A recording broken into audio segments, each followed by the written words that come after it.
একজন নারীর জীবনে টাকাওয়ালা পুরুষ মানুষের থেকে যত্নশীল পুরুষ মানুষ খুবই গুরুত্বপূর্ণ একটা অধ্যায় ডেকে আনে। হ্যালো এভরিওয়ান, আসসালামু আলাইকুম। কেমন আছেন সবাই? আই হোপ সবাই অনেক বেশি ভালো আছেন, সুস্থ আছেন। আমরাও আলহামদুলিল্লাহ ভালো আছি। আশা রাখি আজকের ভিডিওটি আপনাদের অনেক বেশি ভালো লাগবে। তো ভালো লাগলে পুরো ভিডিওর সাথেই থেকে যাবেন। তো প্রথমে আমি যে ঘুম থেকে উঠে ফ্রেশ হয়ে নিয়েছি। তো সকালের ভিডিও এগুলো। আমি সকালবেলাতে নাস্তা শেষ করে তারপর এই যে ঘরের যত ফার্নিচার আছে মোছামুছির কাজে লেগে পড়েছি। কারণ একদিন পর পরই কিন্তু আমি সবগুলো ফার্নিচার মুছে নিই, কারণ বাহির থেকে প্রচুর পরিমাণ ধুলাবালি আসে এজন্য। গত ভিডিওতে আমি আমার এক ভাবির কথা বলেছিলাম, তো অনেকে অনেক সুন্দর সুন্দর কমেন্টস করেছে। গত দিনের ভিডিওতে আমি পুরো কথাগুলো কিন্তু শেষ করতে পারি নাই, শর্টকাটভাবে বলেছিলাম। তো ভিডিওর লাস্ট পর্যন্ত যারা ছিলেন তারাই কিন্তু বুঝতে পেরেছেন বিষয়টা। যাই হোক, তো আমার ওই ভাবির জন্য কিন্তু আমার অনেক বেশি কষ্ট হয়, কারণ ভাবির সাথে আমার খুবই ক্লোজ সম্পর্ক। তো তার অনেক বিষয় অনেক কথাই কিন্তু সে আমার সাথে শেয়ার করে। তো আজ দীর্ঘ 8 বছর যাবৎ ওই ভাবির সাথে কিন্তু আমার গভীর একটা সম্পর্ক। যাই হোক, ভাবি আমার কাছে সব কিছুই বলে। যখন ঢাকাতে ছিল, আমরা তো আগে একই বিল্ডিংয়ে থাকতাম, তো ভাবির সাথে খুবই ক্লোজ সম্পর্ক ছিল। ভাবির সাথে ঢাকাতে এসে যখন আমার দেখা হয় তখন কিন্তু তারা এক রুমের ফ্ল্যাট নিয়ে থাকতো, যেহেতু টোনাটুনি দুজন ছিল। তো খুবই সুখী পরিবার ছিল, দুজন ভালোবেসে বিয়ে করেছিল। অনেক কথাই কিন্তু তখন আমার সাথে শেয়ার করতো। তো যাই হোক, ভাবিরা হঠাৎ করে আর কি ফ্ল্যাট নেয়, 2 রুমের ফ্ল্যাট। তো যেখানে ফ্ল্যাট নেয় সেখানে কিন্তু গ্যাস লাইন ছিল না, মানে সিলিন্ডার গ্যাস ব্যবহার করা লাগতো। যাই হোক, ভাইয়া হঠাৎ করে চাকরি ছেড়ে দিয়ে ওষুধ কোম্পানিতে জব করত, সেটা ছেড়ে দিয়ে আবার সে ওষুধের বিজনেস শুরু করেছিল। তো যাই হোক, চাকরি ছেড়ে দিয়ে ওষুধের বিজনেস করতে যাওয়াই কিন্তু তাদের কাল হয়েছে। আর সব থেকে বড় কথা হলো যে তারা যেহেতু টোনাটুনি দুজন ছিল, এক রুমের ফ্ল্যাটে থাকায় তাদের জন্য বেস্ট ছিল, যেহেতু তখন কোনো বাচ্চা কাচ্চা হয়েছিল না তাদের। তো যাই হোক, ফ্ল্যাট নিয়ে কিন্তু বাসা ভাড়া অনেক চলে আসতো মাসে। তারপর ভাইয়ার নাকি শুনেছি যে বিজনেসের অবস্থা খুবই খারাপ পর্যায়ে ছিল। তো এই সব কারণে হঠাৎ করে হয়তো ভাইয়া ডিসিশন নিয়েছে যে ভাবিকে দেশে পাঠিয়ে দিয়ে সে ঢাকাতে মানে উন্নতি করবে। কিন্তু আজ 2 বছরে উন্নতি করা তো দূরে থাক, তার অনেক অবনতি ঘটেছে। তো সে কিন্তু একদম ধ্বংসের পথে। যাই হোক, কারোর ইচ্ছার বিরুদ্ধে এরকম করলে আসলে কি বলবো, উপরের আল্লাহ তো সব কিছুর বিচার করে। তো যাই হোক, যে কথা বলছিলাম যে ভাবি কিন্তু অনেক কষ্ট পেয়েছে, সে চেয়েছিল ভাইয়ের সাথে থাকতে। তো আমিও কিন্তু তখন বলেছিলাম যে আপনারা না হয় আগের মতো এক রুমের ফ্ল্যাট নিয়েই থাকেন, 2 রুমের নেওয়ার দরকার নাই। কিন্তু তারপরেও ভাইয়া নাকি কিছুতেই কোনো কথা শোনে নাই। সে স্থির করেছে, মনস্থির, যে তাকে যেভাবেই হোক সে দেশে পাঠিয়ে দিবে। তো তার আগে থেকেও নাকি অনেক গ্যাঞ্জাম তাদের মধ্যে বাধতো বিভিন্ন বিষয় নিয়ে। যাই হোক, অনেক কিছু হতো। তো ভাবি কিন্তু কখনোই বুঝতে পারে নাই যে তাকে দেশে যাই থাকতে হবে। যাই হোক, সেগুলা কথা পরে। তো ভাবি গিয়েছিল 2 মাস পরে আর কি দেশে গিয়েছিল, কিন্তু ভাইয়ার অনেক বেশি রাগ এবং তার উপর ক্ষোভ, জেদ, যে যখন যেতে বলেছিল তখন কেন যায় নাই। এই একটাই দোষ দেখি ভাবির।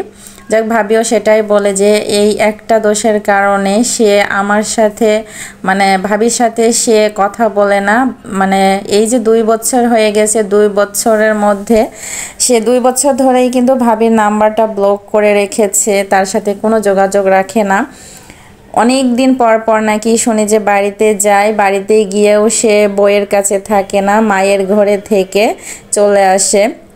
ইভেন তার যে বোনরা আছে বোনদের বাড়িতে গিয়ে থেকে চলে আসে।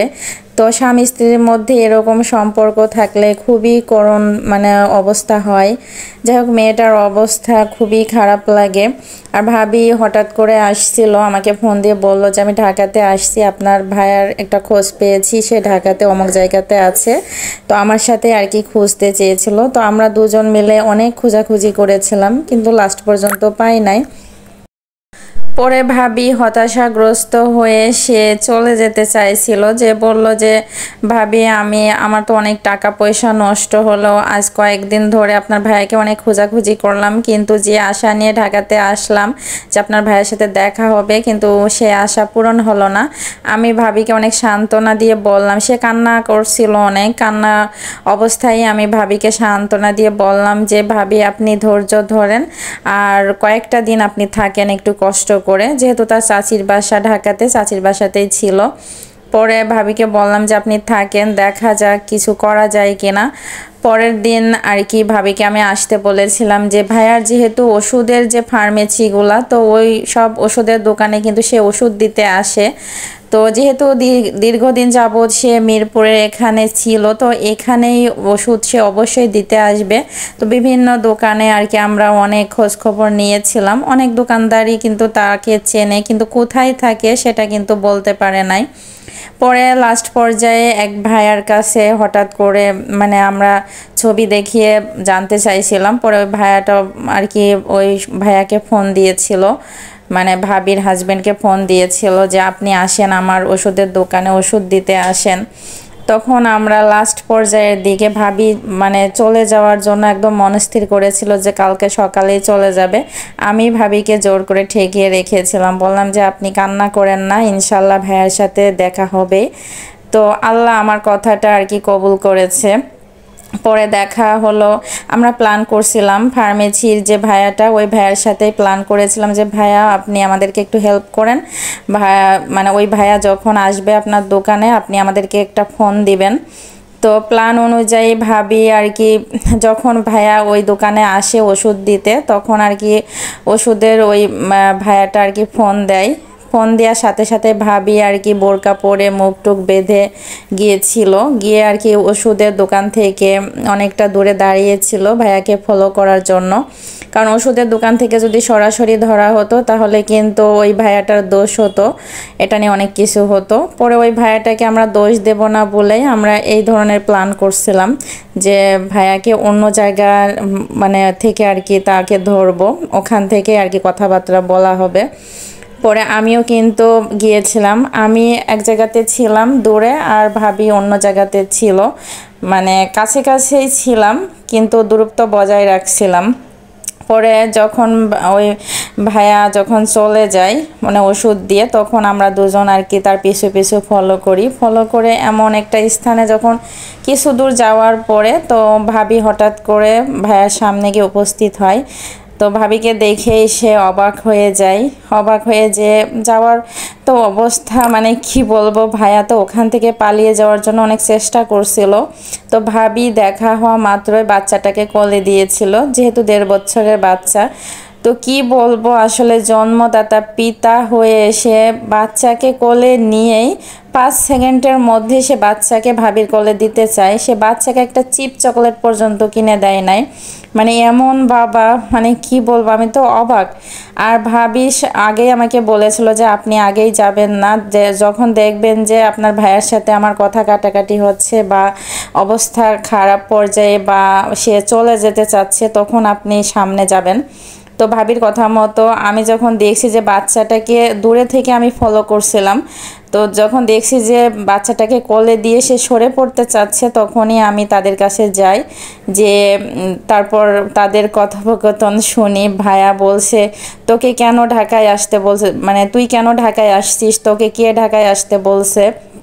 তখন আমি ভাইয়াকে বললাম যে ভাইয়া আপনি ভাবির নাম্বার ব্লক করে রাখছেন আর ভাবির সাথে কোনো যোগাযোগ রাখছেন না, আর এই যে ভাবি ঢাকাতে আসছে এটা কিন্তু আপনার জন্যই আসছে, আপনার টানেই কিন্তু আসছে। যাই হোক প্লিজ আপনি এরকম করেন না, আপনি যেখানে থাকেন ভাবিকে নিয়ে যান।